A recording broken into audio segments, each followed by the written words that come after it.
بعد توبہ کرنے میں جلدی کرو. گھر سے باہر نکلو تو اب کیا کروں, مجھے بات سے بات نکلتی. معصوم فرماتے ہیں موت واقع ہو جائے تو دفن کرنے میں جلدی کرو, گناہ سرزد ہو جائے تو توبہ کرنے میں جلدی کرو, بیٹی بالغ ہو جائے تو شادی کرنے میں جلدی کرو, نماز کا وقت ہو جائے تو نماز پڑھنے میں جلدی کرو. یہ مولا کے فرمان ہے کہ جلدی کرو سے متعلق 70 فرمان ہے, کس کس میں جلدی کرو. لہذا کہا کہ موت واقع ہو جائے تو دفن کرنے میں جلدی کرو, مہمان گھر پہ آ جائے تو ضیافت کرنے میں جلدی کرو. ماشاءاللہ جناب ماشاءاللہ. پانی مجلس نے مجھے پانی بھی نہیں پلایا, ممبر پہ بٹھا دیا. لہذا مہمان گھر پہ آئے تو ضیافت کرنے میں جلدی کرو. اس لیے مولا کا حکم ہے کہ جب آپ کے گھر مہمان آئے تو وہ مہمان 70 افراد کا رزق آپ کے گھر ساتھ لے کے آئے.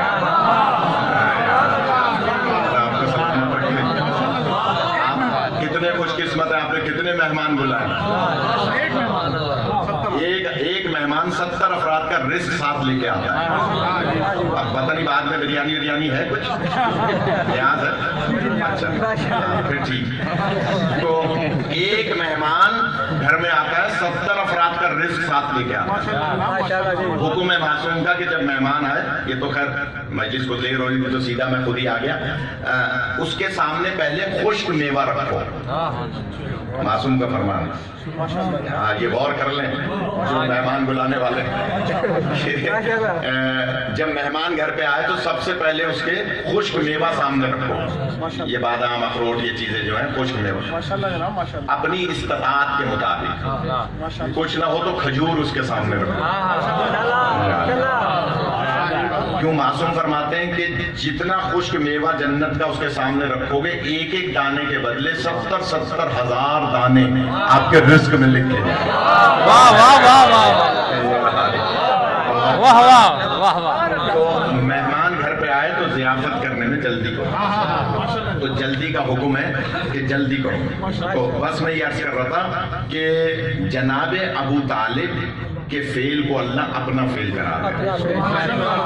اس فرشتے کو حکم ہے کہ نہیں, جب گناہ کر لے اور 9 گھنٹے تک نماز بھی خدا نخواستہ نہیں پڑھے اور توبہ بھی نہ کرے, پھر اس کے نامہ اعمال میں گناہ لکھو. اس سے پہلے توبہ کر لے تو مت لکھو, میں غفور و رحیم ہوں, اسے معاف کر دوں گا.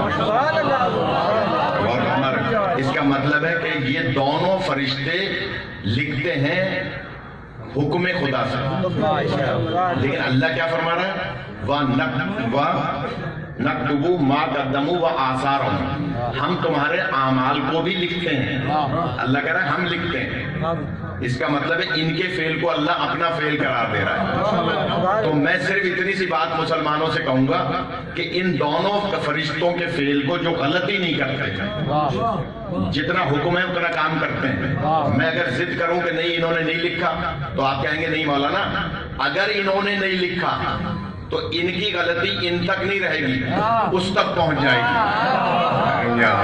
میں نے بہت بڑی بات کر دی, کیونکہ ان کے فعل کو اللہ اپنا فعل قرار دے رہا ہے. تو اس کا مطلب یہ ہوا کہ ابو طالب اور خدیجہ کا فعل کم از کم فرشتوں جیسا تو ماننا ہی پڑے گا.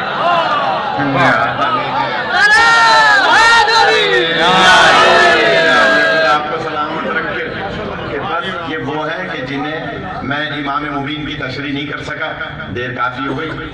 حالانکہ موضوع کیونکہ امام کا تھا, مولا سجاد علیہ السلام کا, اس لیے میں چاہ رہا تھا, میں نے آیت اس لیے رکھی تھی کہ وَقُلَّ شَيْءٍ أَحْصَيْنَاهُ فِي إِمَامٍ مُبِينٍ. دیر کافی ہو گئی, بس ایک جملہ سن لے تاکہ تھوڑا سا تھک ادا ہو جائے.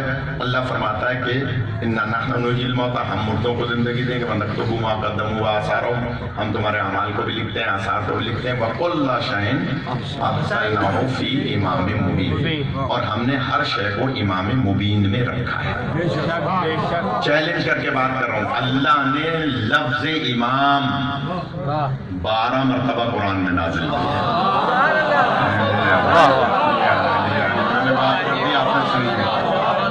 اس لیے کہ امام ہے ہی 12. خدا آپ کو سلامت رکھے. آپ بڑی مہربانی سلامت رکھے. اور ہر دور میں ایک نہ ایک امام مبین ہونا چاہیے. بس صرف اتنی سی تشریح کر دوں, ٹائم کافی ہو گیا, پھر کبھی موقع ملا تو, کہ جناب ابھی کئی مجلسیں بھی ہیں, یہاں یاد دلائیے گا اسی موضوع کو بڑھا لیں گے کہ امام مبین کی والی جب یہ آیت یہی ملتان میں گلگشت میں رہتے ہیں, یہ جو 8 محرم کے جلوس, 8 ربیع الاول کا جلوس, ہاں جلوس نکالتے ہیں, اس پہ شاہین مارکیٹ پہ جو لاتے ہیں. ان کے جو والد تھے محمد علی نام تھا ان کا, مجھے یہاں تک یاد ہے. ہاں محمد علی ان کے والد تھے, وہ زندہ تھے. میں یہاں آیا کرتا تھا ایک کسی مسئلے میں دینی, تو بلکہ آیا تھا. انہوں نے تفسیر چھاپی تھی, اس کا نام تھا تفسیر عمدۃ البیان, علامہ علی عمار زیدی, سونی پانی پت کے, کیونکہ یہ بھی سونی پانی پت کے, تو وہ بھی مولانا سونی پانی پت کے تھے, علی عمار زیدی. ان کی تفسیر ہے, اس کا نام ہے تفسیر عمدۃ البیان. اس پہ پاکستان میں بین لگ گیا تھا, لیکن محمد علی صاحب نے چھپوائی تھی, تو وہ میں لینے آیا تھا بہت ساری تعداد میں, آج سے کوئی 25 سال پہلے کی بات. تو وہ لے کے گیا تھا اور کراچی میں, خیرپور میں, مختلف جگہوں پر علماء کو دی تھی.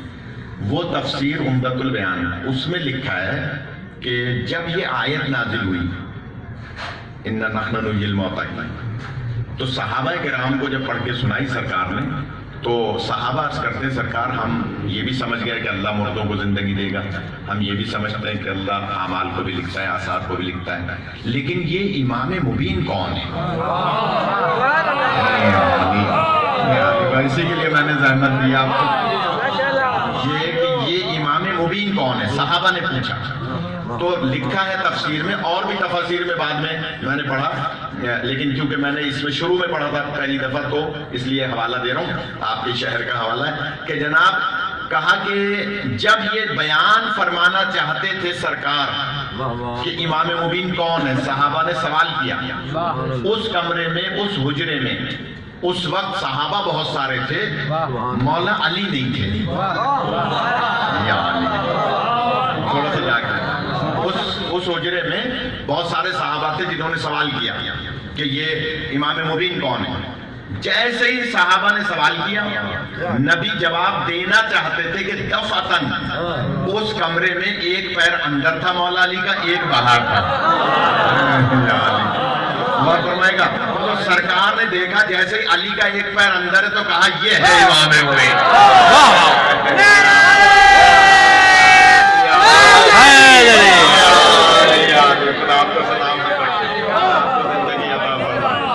خدا آپ کو زندگی دے, بڑی مہربانی دو. ماشاءاللہ جناب, ماشاءاللہ, خدا سلامت رکھے. ماشاءاللہ جناب, ماشاءاللہ. اب دوسری روایت جو بیان کر رہا ہوں, کیا نام ہے, غلام علی نام بتایا تھا. آئندہ میں پڑھوں تو ویڈیو ضرور بنوائیں, بھلے مجھے نیاز مت دیجیے گا, لیکن ویڈیو ضرور بنوائیں, اس لیے کہ ریکارڈ مینٹین ہونا چاہیے سرکاری طور پر. سرکاری سے مراد ہے بانی مجلس کی طرف سے.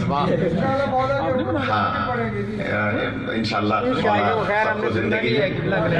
میں جلدی سے عرض کر رہا ہوں, کیوں دوسری روایت جو میں عرض کر رہا ہوں اسی میں اپنے موضوع میں, طاہر القادری صاحب کی کتاب ہے, وہ لکھتے ہیں کہ سرکار نے بتا دیا یہ آنے والا امام مبین. صحابہ نے پوچھا کہ سرکار علی کے بعد کون ہے, کا اس کا لال حسن, کا ان کے بعد کون ہے, کا اس کا لال حسین, کا اس کے بعد کون ہے, کہا علی ابن الحسین. سرکار نے ایک ایک کے نام بتا کے آخر میں فرمایا کہ آخری امام مبین وہ ہوگا جس کا نام میرے نام پر ہوگا, اور وہ دنیا کو اس وقت جب ظلم و جور سے پر ہو چکی ہوگی عدل سے پر کرے گا. یا امام المنتظر العجل العجل, یا امام المنتظر العجل العجل, یا امام المنتظر الأجل الأجل يا إمام المنتظر الأجل الأجل يا إمام المنتظر الأجل الأجل يا علي خدا سلامت رکھے. صحابہ کو بات کی بڑی فکر تھی نا. خدا سلامت رکھے. اللہ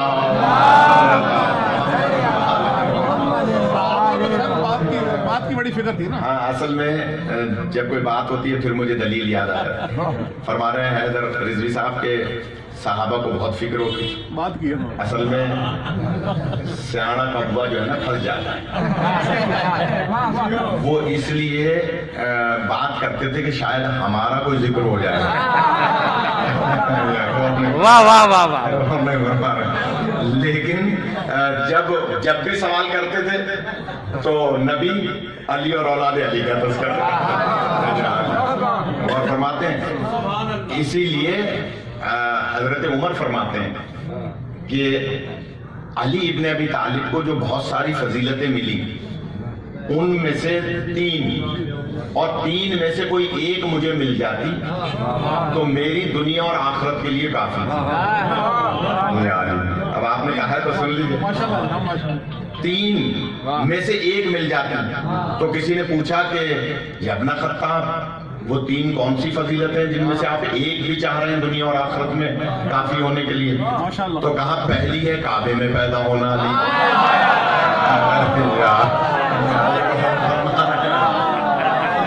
دوسری ہے زہرا کا شوہر ہونا اور تیسری ہے خیبر میں علم ملنا.